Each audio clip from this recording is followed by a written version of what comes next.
Today, we're bringing you the ultimate Galaxy shootout with Messier 81 and Messier 82.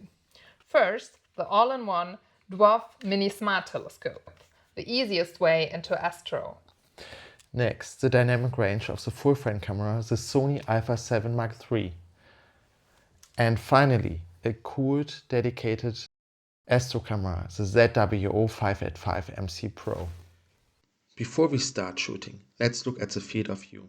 The tiny DWARF Mini covers almost the exact same area as our massive 8-inch 1000mm focal length telescope, paired with a full-frame Sony. The dedicated ZWO camera, on the other hand, has a much smaller sensor.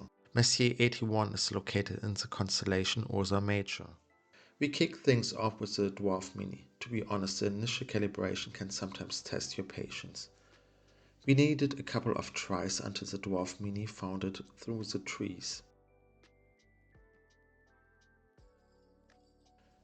But once locked on, the live stacking is pretty cool. The first image is underwhelming. After just 4 or 5 frames, you can already clearly see the shapes of M81 and M82 appearing on the screen. The final result shows more detail but is far from impressive. When we look closely at the end of the stack, we notice these really weird colored artifacts in the bottom left corner. And for some reason we couldn't get Deep Sky Stacker or ASI Air Deep Stack to stack the dwarf files manually. If anyone knows why this happened, please let us know in the comments. The final image is still okay, but also disappointing after hearing so many good reviews online. Next up, the heavyweight division, our 8-inch Newtonian with a full-frame Sony Alpha 7 Mark III.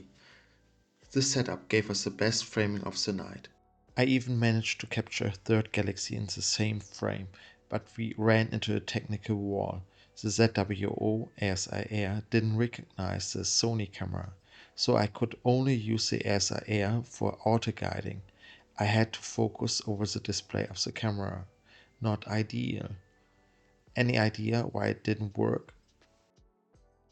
And looking at our raw frames, we noticed 2 major issues. First, there are obvious optical aberrations on the right side, which makes sense since this visual telescope isn't optimized for full-frame astrophotography. But much weirder is this bright pink glow on.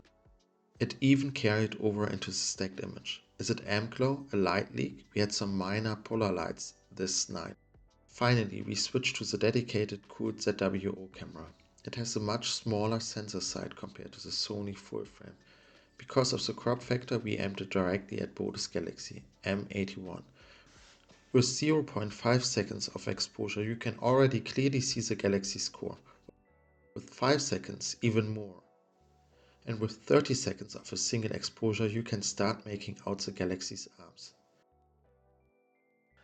As you can see, the ZWO delivered by far the highest level of detail and the cleanest data, but the narrowest field of view. But just out of curiosity and completely out of competition, we wanted to see what happens when you pair the ZWO camera with a telescope actually optimized for astrophotography. We put it on our 6-inch Newton with a fast focal ratio of f3.45. The whole process was easy from setting up and photographing both galaxies. After just over 1.5 hours of exposure, the same duration of the other shoots, the result is simply breathtaking. Let's check the images. Here are the final results side by side. Which image wins the shootout in your opinion? Let us know in the comments below and hit the subscribe button. Clear skies!